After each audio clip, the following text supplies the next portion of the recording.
Hello everybody, we have made it. Week 1 of the NFL season is finally here. We have Thursday night football. Going to be going over every single one of my game 1 picks, both straight up and against the spread. So let's just go ahead and get right into the game action here, starting with the Kansas City Chiefs taking on the Baltimore Ravens on Thursday night football. This game should be very competitive. I really do think that we've got two of the 5 best quarterbacks in the entire NFL here. Games in week 1 can be incredibly unpredictable.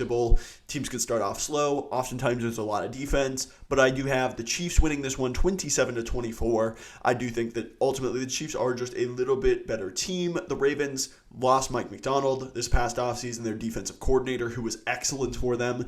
And so I do think that there might just be a little bit of a learning curve for that defense. I think Patrick Mahomes can take advantage of it. He has healthy weapons. Travis Kelce is healthy for week 1 this year. So overall, going to go with the Chiefs in this one to win by 3. Right now the spread is 2.5, so I have them covering that spread as well. Then for the Friday night game in Brazil, the first time that the NFL is ever playing in Brazil, we've got the Eagles and the Packers, which I think could potentially be the game of the week here. Right now, the Eagles are favored by 1.5. I'm actually going to pick the Packers, though, straight up and against the spread. I have them winning 23-20.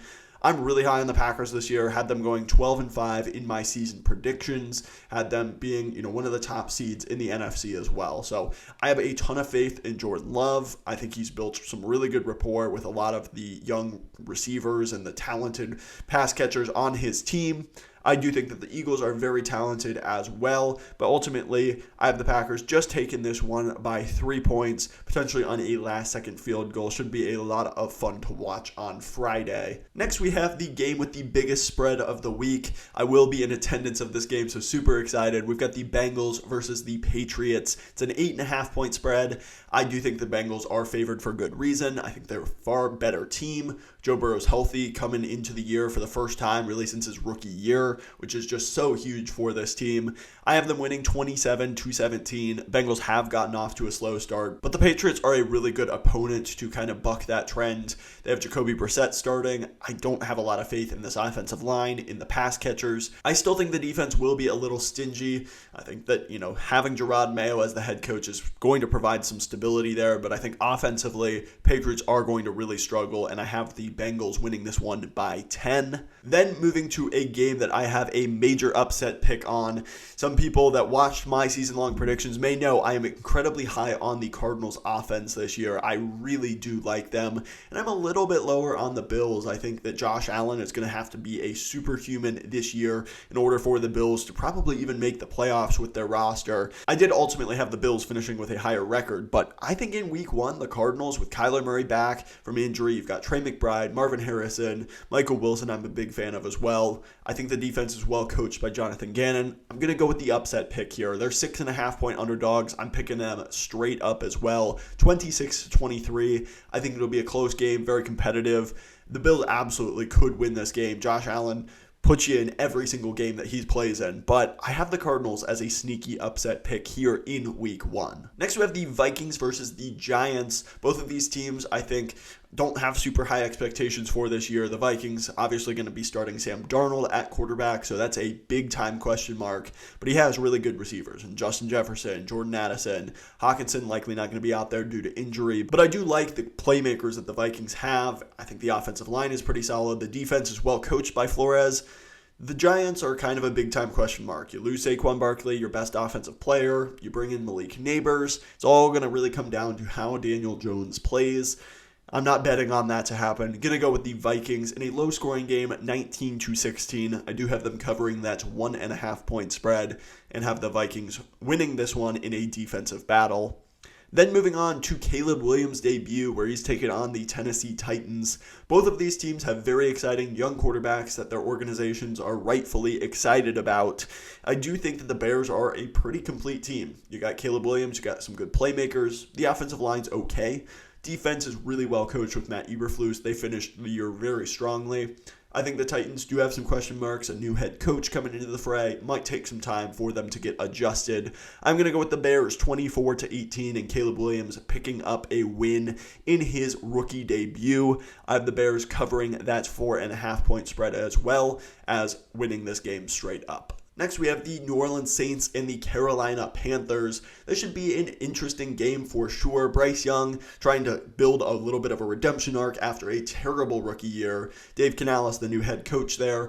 The Saints, I think, have big-time question marks as well. They definitely didn't fare as well as they would have liked to last year. I think they've lost some talent this offseason. They've kind of been playing that cap gymnastics.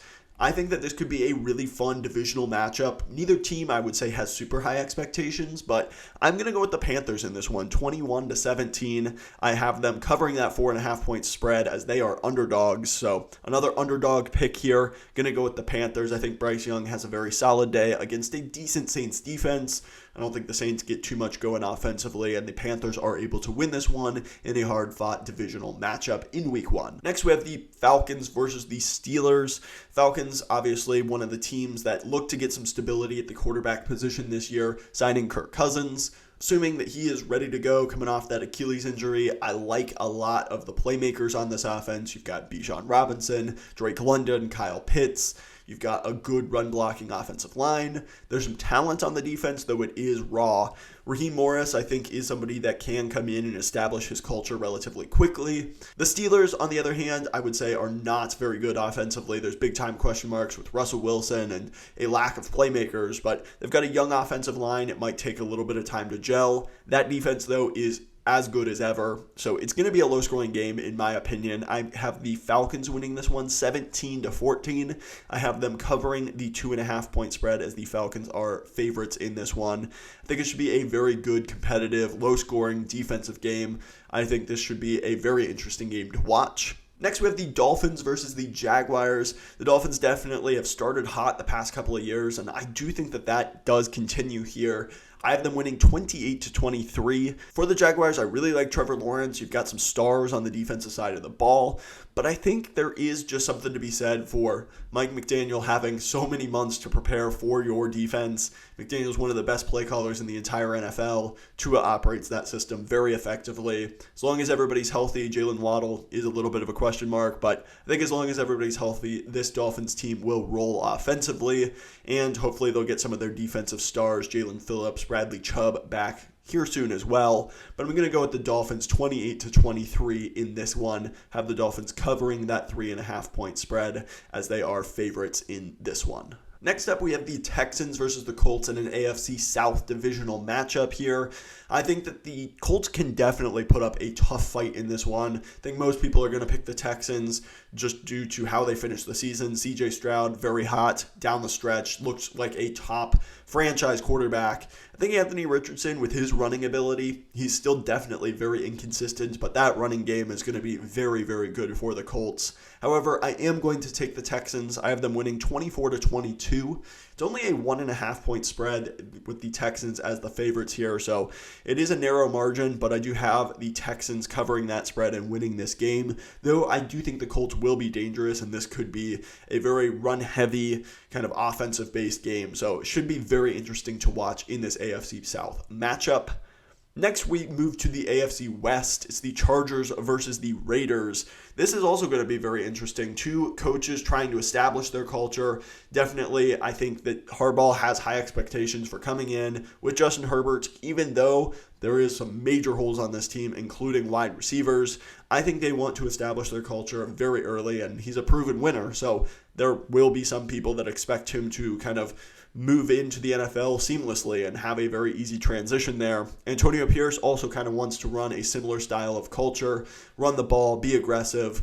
This should be a very fun game. I have the Chargers narrowly squeaking this one out, 21-20. I do have the Raiders, though, covering a 3.5-point spread as underdogs. So I think this will be a very, very close game. I ultimately could see the Raiders pulling this one out as well, but I have gone with the Chargers by a very narrow margin. Next, we have the Seahawks and the Broncos. The Seahawks are 4.5-point favorites in this one. I have them winning this game by 4, 23-19. So I do have the Broncos covering that spread, but this should be a very interesting matchup. Mike Macdonald coming over from the Ravens, looking to instill that culture and that defensive tenacity. I think they definitely can give the Broncos some fits offensively when Bo Nix will be starting in his first game.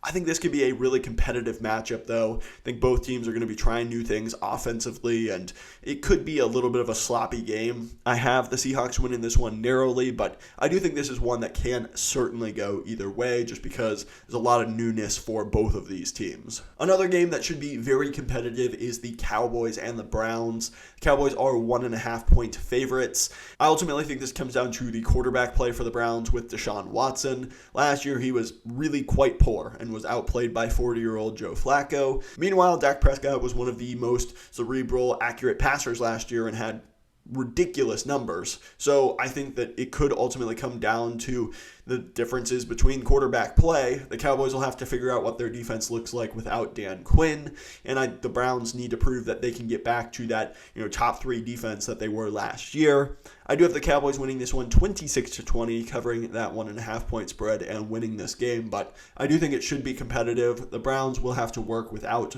probably a healthy Nick Chubb, so it should be interesting to see how the Browns move the ball and look offensively without some of their big stars on that side of the ball. Next up, we have the Buccaneers and the Commanders. I do think Jaden Daniels is going to have an explosive day in his rookie debut with his dual threat ability, his ability to take off and really run and be a dynamic weapon. I think will cause some issues for this Buccaneers defense. I have this game 31-27 though in favor of the Buccaneers. I think Baker Mayfield really settled in and had a really nice year last year. I think this defense is a little bit more talented for the Buccaneers, and I do think that they will have some success against a Commanders defense that in truth really lacks a ton of talent. I think they'll be able to get a good pass rush on Jaden Daniels as well because the offensive line for the Commanders is probably the worst in the league. So it could be one that goes either way. The Buccaneers are 4.5-point favorites, so I do have the Commanders covering that spread as it is just a 4-point predicted result there, but should be interesting to watch Jaden Daniels and kind of a Buccaneers team that's looking to find a new offensive identity without Dave Canales at the helm. Then one of the more exciting games of the week, we have the Lions and the Rams, the Stafford versus Goff competition once again, and I think that this Lions team is really hungry. I think coming off a loss in that NFC Championship game, they were my Super Bowl pick in my prediction series, so really excited to see the Lions this year. I do have a ton of trust in Sean McVay, Matthew Stafford, and this Rams offense, but ultimately I do think the Lions with their two-headed monster at running back, Amon-Ra St. Brown, Sam Laporta, Jared Goff is just so good within that offense with Ben Johnson calling the plays. I'm going to go with the Lions in this one 28-24 in a very fun competitive game on Sunday Night Football. And then finally on Monday night, we have the 49ers and the Jets. Both of these teams very tenacious on the defensive side of the ball. I think this will be a bit of a low-scoring, kind of hard-fought game. Ultimately, I do have the 49ers winning this one 20-16. Aaron Rodgers in his debut, really, with the Jets. Hopefully he lasts more than 4 plays. I think will play well, but the 49ers defense is just really, really good. I think both of these defenses do really step up and make it tough on the opposing offense, but I do think the 49ers are just a bit more talented. I have 20-16, and I do ultimately have the Jets covering a 6.5-point spread, but the 49ers winning this game. So those are my picks for week 1 of the 2024 NFL season. We finally have made it. Let me know your score predictions in the comments down below. If you made it to this point in the video, please hit that like button, and while you're down there, hit the subscribe button as well. Both of those things just truly help out the channel, would mean the world to me. Thank you so much for watching. I will catch you in the next one.